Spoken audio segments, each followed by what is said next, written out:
Okay, so we are back at exercise 2.4 and we're looking at numbers 6 to 10. So I'd ask you just to go to page 10 in your book or look at the screen and try to read numbers 6 to 10. It helps you if you write it out. Now, if you're reading a word and you can't figure it out, spell it out.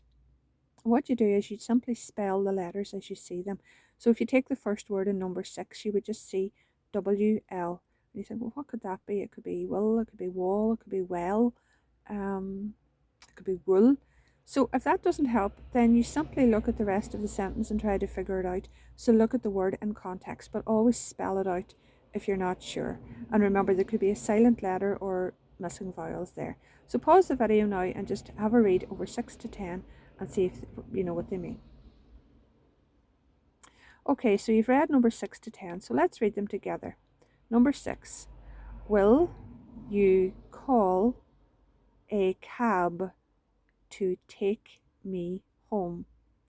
Now, that's a question, and you'll notice that we don't use a question mark. So as I said in the last video, we don't use a question mark in shorthand because it takes longer to write than it takes a shorthand full stop. The shorthand full stop is just a diagonal slash going up left to right, bottom to top through the line. It has to go through the writing line, otherwise it becomes a letter R, and that's confusing. Also, a longhand question mark can look like a shorthand outline, and we don't want that. So number 1 again, will you call a cab to take me home? Number 2, I believe I will be able to join you in a week.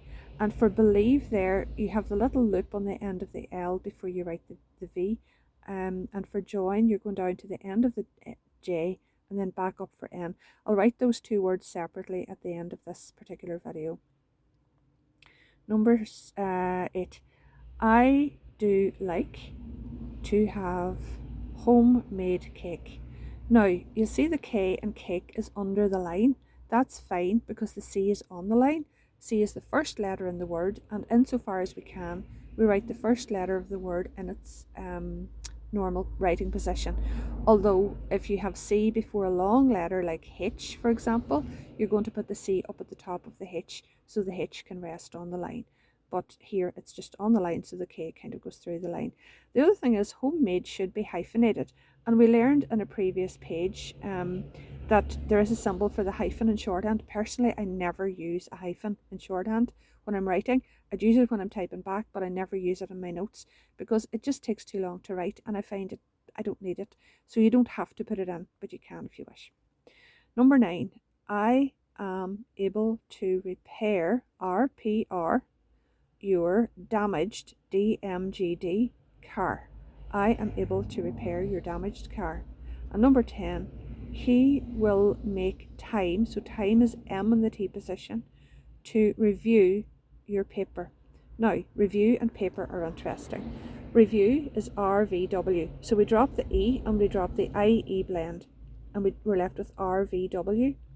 And paper is PPR. You'll notice that the P goes down much further below the line than the letter P would normally go. So we had P up here for police, and we've about the same amount of space above the line as we do below the line, but down here it's much further below the line than it is above the line. So again, it's he will make time to review your paper.